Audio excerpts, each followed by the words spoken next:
রহমতুল্লাহি আলাইহিকে একবার একজন জিজ্ঞেস করেছিলেন যে শাহজালাল রহমতুল্লাহি আলাইহি বড় পীর সাহেব নাকি খাজা মঈনুদ্দিন চিশতি রহমতুল্লাহ আলাইহি বড় পীর সাহেব, বড় পীর কে এদের মধ্যে? তাহলে আমাদের মাযহাব চারটি কেন? মাযহাব চারটি কেন? এই প্রশ্নের জবাব হচ্ছে মাযহাব দ্বীন নয়।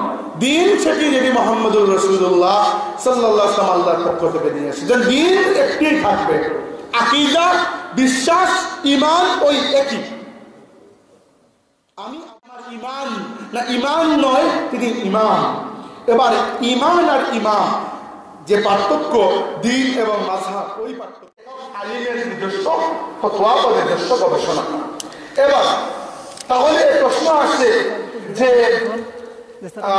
এক কোরআন, আল্লাহর নবী সাল্লাল্লাহু আলাইহি ওয়াসাল্লাম একজনই, তাহলে আমাদের মাযহাব চারটি কেন?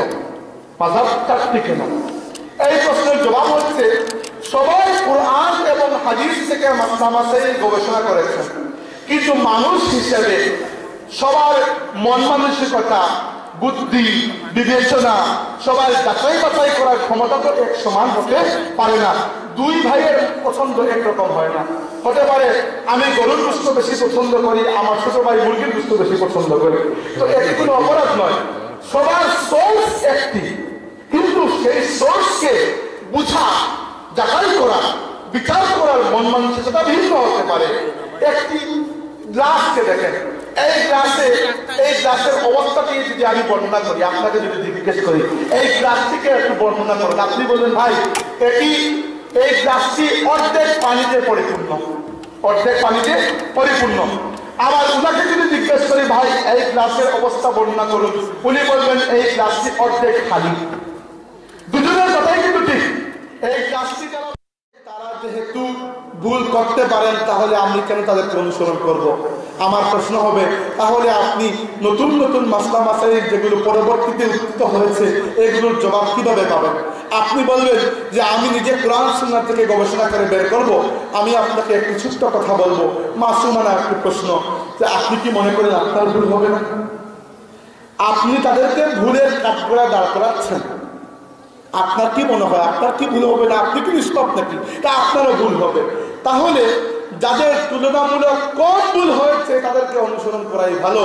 আর কম ভুল তাদেরই হয় যারা ইলম অর্জনের দিক থেকে অধিক এগিয়ে এবং তাকওয়ার দিক থেকে অধিক এগিয়ে। এবার প্রশ্ন আছে, এই প্রশ্নের জবাব দিলাম যে চারটি মাযহাব কেন হলো। আমি বলেছি চারটি মাযহাব এরকম এজন্য হয় নাই যে কোরআন চারটি, হাদিস আল্লাহর নবী চারজন বা চার নবীকে আমরা অনুসরণ করি, বা চারটি শরীয়ত, না না, সবই এক। কিন্তু এরা যেহেতু মানুষ, ইমাম আবু হানিফা তো ফেরেশতা নন, ইমাম মালিক, ইমাম শাফিঈ, ইমাম আহমদ এরা তো ফেরেশতা নন। এরা মানুষ, এরা তাদের বুদ্ধি প্রয়োগ করেছেন। করার ক্ষেত্রে বেশ কম হতেই পারে, যেভাবে আমার গরু পছন্দ, কারো মাছ পছন্দ, কারো মুরগি পছন্দ। এটি খুব স্বাভাবিক বিষয়, এটিকে এত বড় কেস তৈরি করার কোনো কারণ নেই।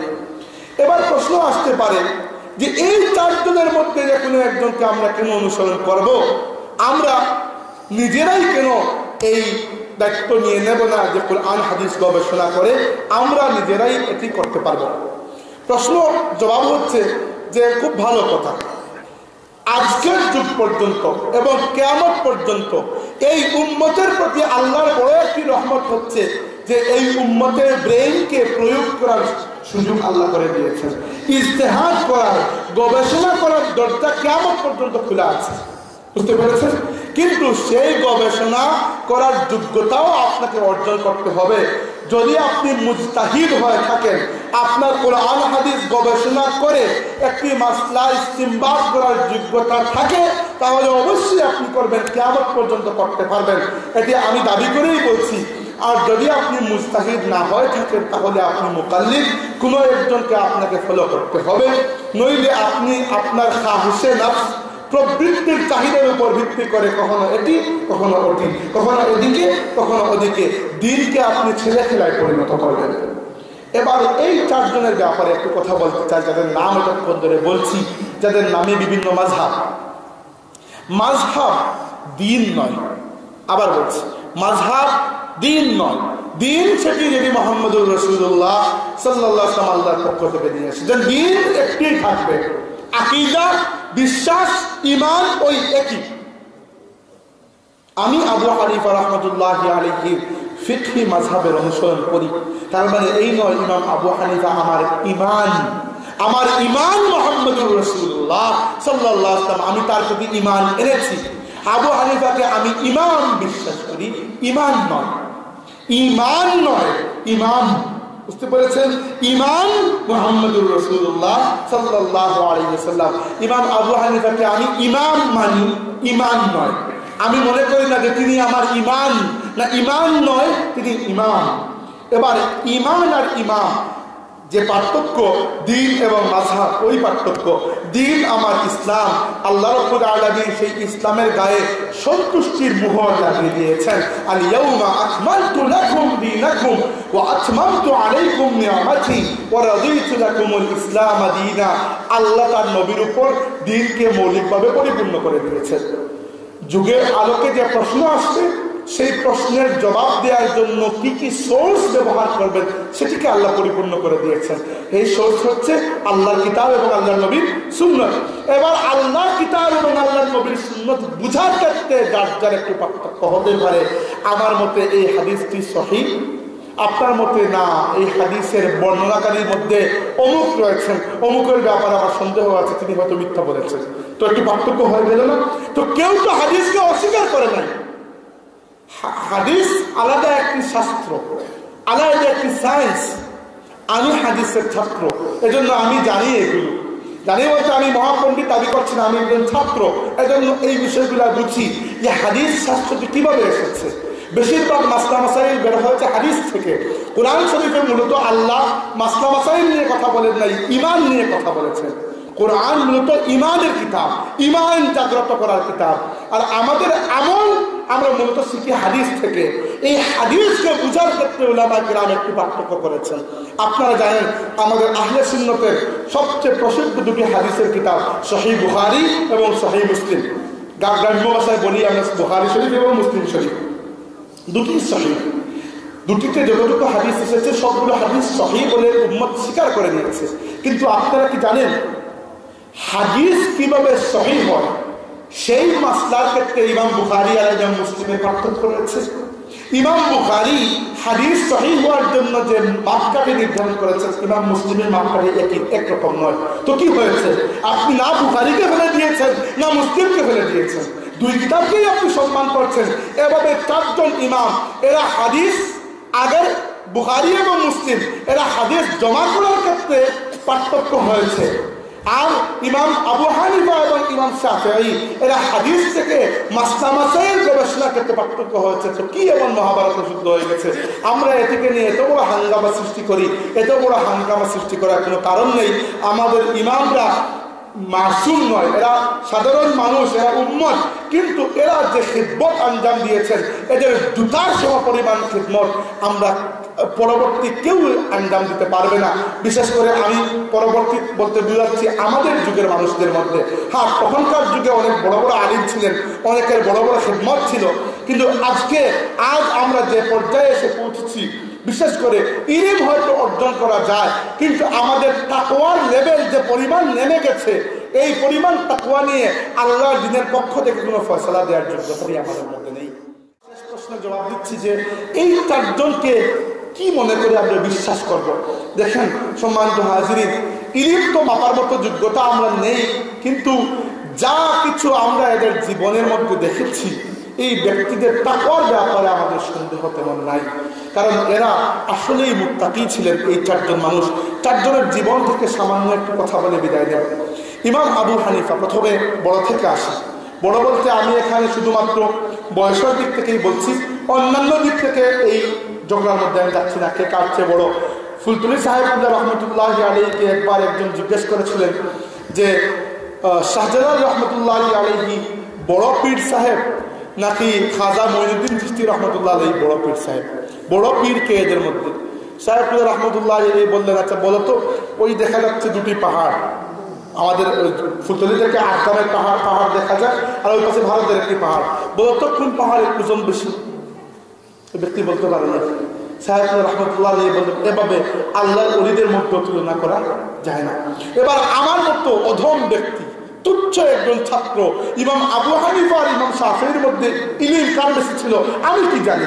হ্যাঁ, আমি এদের জীবনী পড়েছি তাই জানি এদের জীবনের মধ্যে এমন মিষ্টি, এমন সুইটনেস পাওয়া যায়, বোঝা যায় যে এদের মধ্যে তাকওয়া আছে। এরা দিনকে বিক্রি করার মানুষ ছিলেন না, এরা দিনকে বিক্রি করার মানুষ ছিলেন না। ইমাম আবু হানিফা রহমতুল্লাহ আলাইহি বললে এগুলো আমি ঘন্টা বলতে পারবো। ইমাম আবু হানিফা রহমতুল্লাহ আলাইহি সেই ব্যক্তি ছিলেন যিনি প্রথমত তিনি ইলম হাসিল করেছেন একটু বয়স হওয়ার পর থেকে। প্রথম দিকে তিনি ব্যবসায়ী ছিলেন, পরবর্তীতে ইলম হাসিল করেছেন। এবং ইমাম আবু হানিফা রহমতুল্লাহ আলাইহি তৎকালীন যুগের প্রায় সমস্ত প্রসিদ্ধ উলামায়ে কেরাম, বিশেষ করে তাবেঈন যারা, এদের ছাত্র ছিলেন। ইমাম আবু হানিফার তাকওয়ার লেভেল ওই পরিমাণ ছিল, তিনি রাতের অন্ধকারে মসজিদে গিয়ে যখন নামাজে দাঁড়াতেন, অর্থাৎ সবাই যখন বেরিয়ে গেছে তাহাজ্জুদের জন্য, তখন কুরআন শরীফ তিলাওয়াত করতে পারতেন না, কাঁদতে কাঁদতে তার হিচকি চলে আসত এবং তিনি নিচের দাড়িতে ধরে ফেলতেন আর বলতেন, আল্লাহ, আবু হানিফাকে যদি তুমি মাফ করে দাও তাহলে বড় আজব বিষয় হবে, কারণ আবু হানিফার কাছে তোমার কাছে মাফ চাওয়ার মতো কোনো ওসিলা নাই। হে আল্লাহ, তোমার হাবিব সাল্লাল্লাহু আলাইহি ওয়াসাল্লাম বলেছেন যে যাদের দাড়ি সাদা হয়ে গেছে, সাদা দাড়িওয়ালা মানুষকে আল্লাহ বড় মহব্বত করেন। হে আল্লাহ, আমার দাড়ি সাদা হয়ে গেছে, এই সাদা দাড়ির ওসিলায় তুমি আমাকে মাফ করে দাও। যে ব্যক্তির মধ্যে বিনয় এই পরিমাণ ছিল, যে ব্যক্তির মধ্যে বিনয় এই পরিমাণ ছিল, ইমাম আবু হানিফা রাহমাতুল্লাহি আলাইহি প্রথমে তৎকালীন যুগের বাদশা, খেলাফত তো উঠে গেছে, বাদশাহী চলে এসেছে। তৎকালীন যুগের যে বাদশা, মুসলিম বাদশা কিন্তু অত্যন্ত জালিম, প্রথমে ওনাকে স্বীকার করেছিলেন, পরে আল্লাহর নবীর পরিবারের সাথে ওই বাদশা যখন দুর্ব্যবহার করেছেন, ইমাম আবু হানিফা তার বায়াত তুলে নিয়েছেন। বাদশা ইমাম আবু হানিফাকে শাস্তি দেওয়ার জন্য বলেছেন যে আপনাকে মুসলিম বিশ্বের প্রধান বিচারপতি হতে হবে। কারণ কি, বিচারপতি হয়ে গেলে আপনি বাদশার অধীনে, এবার বাদশার অধীনে গেলে তো আপনি বাদশার উপর কথাও বলতে পারবেন না। বাংলাদেশের প্রধান বিচারপতি কি রাষ্ট্রপতির উপরে কথা বলতে পারবেন না, তিনি রাষ্ট্রপতির অধীনে। এবার ইমাম আবু হানিফা রাহমাতুল্লাহ আলাইহি বললেন, আমি হব না, এজন্য তাকে জেলে বন্দী করা হলো এবং আবু হানিফাকে রুটিন করে প্রহার করা হতো। একবার বাদশার চাচাতো ভাই ইমাম আবু হানিফার কাছে এসে বললেন যে বাদশা আপনাকে খুব জোর দিয়ে বলেছেন যে আপনাকে মুসলিম বিশ্বের প্রধান বিচারপতি হতেই হবে। ইমাম আবু হানিফা বললেন, আমার সেই যোগ্যতা নেই। তখন বাদশা বললেন যে আপনার যোগ্যতা আছে, আপনি মিথ্যা বলছেন, হবে না। আর কসমের কাফারা দেয়া লাগে, কসম ভঙ্গ করলে কাফারা দেয়া লাগে। কাফারা হচ্ছে অনেক বড় অ্যামাউন্ট টাকা পয়সা দেয়া লাগে। এবার বাচ্চা আমার চেয়ে অনেক ধনী, তাকে বলুন কসমের কাফারা দিয়ে কসমটি ভঙ্গ করে দিতে, আমি পারবো না। ইমাম আবু হানিফাকে শেষ পর্যন্ত বাদশা আলটিমেটাম দিয়েছিলেন যে আপনি যদি প্রধান বিচারপতি না হতে চান তাহলে আপনাকে বিষের পেয়ালা পান করতে হবে। ইমাম আবু হানিফা রহমতুল্লাহ এই কারাগারে বিষের পেয়ালা পান করেছেন, কিন্তু বিচারপতি হতে রাজি হন নাই। তিনি বলেছেন যে আমি যদি বিচারপতি হই তাহলে আমাকে তোমার হুকুমে ফতোয়া নিতে হবে। আর আবু হানিফা আল্লাহ এবং আল্লাহ রাসূল ছাড়া অন্য কারো হুকুমে ফতোয়া দেয় না। বাচ্চাটাকে জেলের মধ্যে মৃত্যুবরণ করতে দেন না, ফিতনার সৃষ্টি হবে। বিষ প্রয়োগ করার কিছুদিনের মধ্যে জেল থেকে বের করে দিয়েছেন। ওই বিষটি ধীরে ধীরে ইমাম আবু হানিফাকে অ্যাটাক করেছে। 1 বছর যায় না ইমাম আবু হানিফা রাহমাতুল্লাহি আলাইহি বিষের প্রয়োগে মৃত্যুবরণ করেছেন। এরকম মজলুম অবস্থায় দুনিয়া থেকে বিদায় নিতে হয়েছে। এবার এই ব্যক্তির নিয়ত সম্পর্কে আপনার কি সন্দেহ থাকবে, তিনি মুসলিম বিশ্বের প্রধান বিচারপতি হওয়ার পথ ফিরিয়ে দিয়েছেন। ইমাম মালিক 2 নম্বর বলতে বয়সের দিক থেকে ইমাম আবু হানিফার জন্ম, আমাকে 5টা মিনিট আরো টাইম দেন। ইমাম আবু হানিফা রাহমাতুল্লাহি আলাইহির জন্ম হচ্ছে 80 হিজরিতে, ইন্তেকাল 150 হিজরিতে। 2 নম্বর ইমাম মালিক জন্ম 93 হিজরিতে আর ইন্তেকাল 179 হিজরিতে। ইমাম মালিক রাহমাতুল্লাহ আলাইহির ব্যাপার, সবার ব্যাপার একটি ঘটনা বলে শেষ করবো। এটা তাকওয়া কোন পর্যায়ে ছিল, ইলম কোন পর্যায়ে ছিল, সেটা তো হিসাব করার মতো কোনো যোগ্যতা নেই আমাদের। এবার ইমাম মালিক রাহমাতুল্লাহি আলাইহির সময় ওই বাদশা আবু জাফর মনসুর ওই ব্যক্তি ইমাম মালিক রাহমাতুল্লাহি আলাইহি ফতোয়া দিয়েছেন যে জোরপূর্বক তালাক হয় না, তৎকালীন যুগের বাচ্চাদের সাথে যে সকল আমির উমরা থাকতো এরা বড় দুর্নীতিবাজ, মানুষের স্ত্রীকে সুন্দর লাগলে পছন্দ লাগলে জোরপূর্বক করে দিত, এরকম জালিম ছিল। জবরদস্তি বন্দুকের তরবারির মাথায় রেখে তালাক দিয়ে, স্বামীকে দিয়ে জবরদস্তি তালাক দিয়ে ওই মহিলাকে নিয়ে নিত। ইমাম মালিক রহমতুল্লাহ আলাইহি বললেন লাইসা বিমুস্তাকরাহিন তালাক, জোরপূর্বক তালাক দেওয়া হলে তালাক হয় না। বাদশাহ বললেন এই ফতোয়া পরিবর্তন করতে হবে, ইমাম করলেন না। বাদশাহ তার একজন মন্ত্রীকে পাঠালেন, উনি ইমাম মালিকের জন্য শাস্তির ব্যবস্থা করলেন। ইমাম মালিক সেই ব্যক্তি যিনি মদিনার ইমাম ছিলেন, আল্লাহর নবীর শহরে তার বাড়ি, এবং তাকে ইমাম মালিককে শুধুমাত্র এই ফতোয়া দেওয়ার জন্য চুল দাড়ি এবং চোখের ভ্রু কামিয়ে গাধার পিঠে তুলে মদিনা চক্কর দেওয়ানো হয়েছে যেন ইমাম মালিকের বেইজ্জতি হয়। কিন্তু আল্লাহ তাকে ইজ্জত দিতে চান, তারা বেইজ্জতি কিসের? বাদশা চিন্তা করেছেন এরকম করলে ইমাম মালিকের মনে হয় বেইজ্জতি হবে। ইমাম মালিককে ঘোড়ার উপর তোলা হয়েছে, দাড়ি শেভ, চুল শেভ, ভুরু পর্যন্ত শেভ। কিন্তু মানুষ রাস্তার দুই পাশে দাঁড়িয়ে ইমাম মালিক রহমতুল্লাহ আলাইহির দিকে অত্যন্ত ব্যথাতুর চোখে তাকাচ্ছে। তাদের মনের মধ্যে ইমাম মালিকের জন্য মহব্বত এবং শ্রদ্ধা আরো বৃদ্ধি পেয়েছে। এবার ইমাম মালিক এরকম শাস্তি পাওয়ার পর কি জবান বন্ধ করেছে? না, মুজাহিদ মানুষ ছিলেন, জবান বন্ধ করেন নাই। গাধার উপর উঠে তিনি চিৎকার দিচ্ছেন, মানে আরাফানি ফাকাদ আরাফানি, যে আমাকে চিনতে পারছো সে তো চিনতেই পারছো, আমার লাম্লা আরিফনি, আর যে আমার এই চেহারা দেখে আমাকে চিনতে পারছো না, ফাইন্নি মালিক ইবনে আনাস ইবনে আবু আমির আল আসবাহি, আমার নাম হচ্ছে অমুক, বাবার নাম অমুক, দাদার নাম অমুক। তিনি নিজের পরিচয় দিলেন। ওয়া আনা আকুলু, আর আমি বলছি লাইসা বিমুস্তাকরাহিন তালাক, জোরপূর্বক তালাক দিলে তালাক হয় না, হয় না, হয় না। যার জন্য শাস্তি দেওয়া হচ্ছে তিনি শাস্তি পেতে পেতে সেই মতো আবার দিচ্ছেন। বাদশা বাধ্য হয়ে হাত ফিরিয়ে দিলেন। এরপরে ইমাম শাফিঈ রাহমাতুল্লাহি আলাইহি, ইমাম শাফিঈ রাহমাতুল্লাহি আলাইহি এরকম জুলুমের শিকার হন নাই, ঠিক আছে, কিন্তু ইমাম শাফিঈ রাহমাতুল্লাহি আলাইহি সেই ব্যক্তি যিনি হানাফি মাযহাবেও অধ্যয়ন করেছেন, মালিকি মাযহাবও অধ্যয়ন করেছেন, এরপরে তিনি শাফিঈ মাযহাব তৈরি করেছেন। এজন্য শাফিঈ মাযহাবের সিস্টেমটা খুবই সহজ, খুব সিস্টেমেটিক একটি মাযহাব। আর ইমাম আহমদ ইবনে হাম্বল রাহমাতুল্লাহি আলাইহি এর মধ্যে শেষ ইমাম। ইমাম আবু হানিফার জন্ম বলেছিলাম 80 হিজরিতে, ইন্তেকাল 150 হিজরি। হিজরি বলতে আরবি বছর। ইমাম মালিকের জন্ম 93 হিজরিতে, ইন্তেকাল 179 হিজরিতে। ইমাম শাফিঈ রাহমাতুল্লাহি আলাইহির জন্ম 150 হিজরিতে, ইন্তেকাল 204 হিজরিতে। আর ইমাম আহমদ ইবনে হাম্বল রাহমাতুল্লাহি আলাইহির জন্ম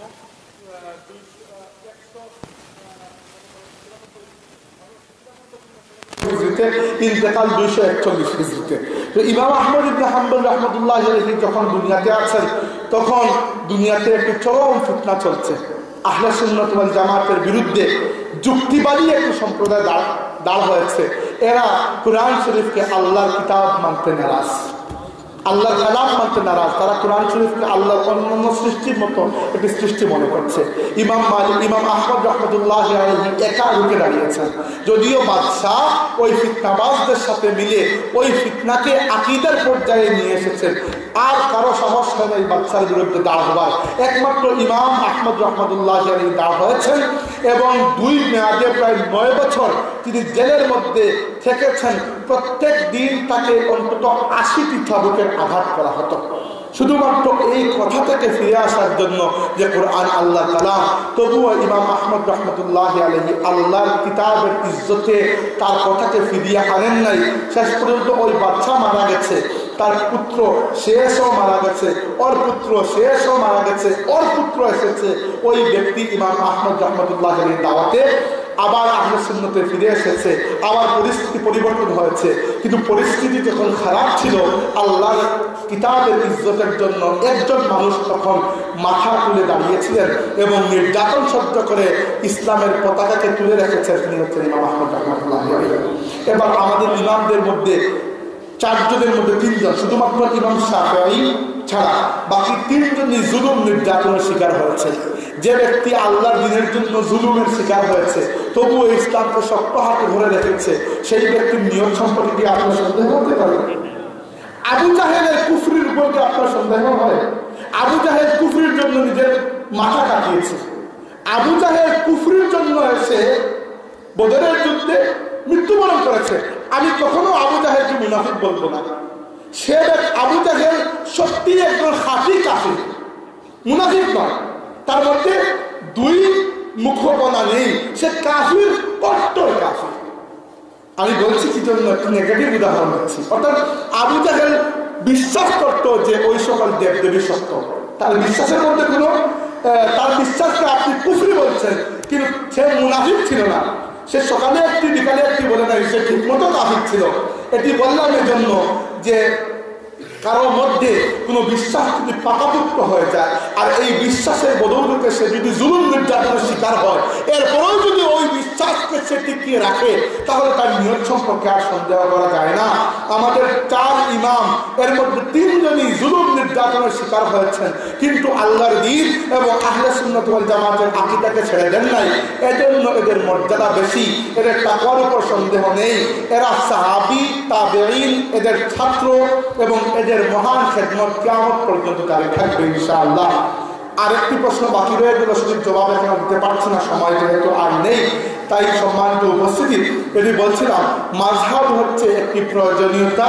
যেহেতু খুদ রাসূলুল্লাহ সাল্লাল্লাহু আলাইহি ওয়াসাল্লামকে আমরা ইচ্ছা মতো জিজ্ঞেস করতে পারছি না, যেহেতু তিনি হায়াতে দুনিয়াবিতে আমাদের সামনে উপস্থিত নেই, আর আল্লাহ রাব্বুল আলামিন এই 4 জন মানুষের মাধ্যমে ইসলামী শরীয়তকে লিপিবদ্ধ করার, সংকলন করার এই মহান খেদমতকে আঞ্জাম দিয়েছেন, আর আমরা এদের ইলমকে সামনের দিকে এগিয়ে নিয়ে যাচ্ছি। এর মধ্যে যে কোনো একটি মাযহাব এজন্য ফলো করবেন, 4টি যদি করে ফেলেন তাহলে হয়ে যাবে কি, আপনি আপনার সুবিধার মতো ডান বাম উপর নিচ করতে থাকবেন। এজন্য উলামায়ে কেরাম ঐক্যমত পোষণ করেছেন যে কোনো একটির সাথে স্ট্রিক্ট থাকা আপনার ঈমান এবং আমলকে হেফাজত করবে ইনশাআল্লাহ। আল্লাহ রাব্বুল আলামিন আমাদেরকে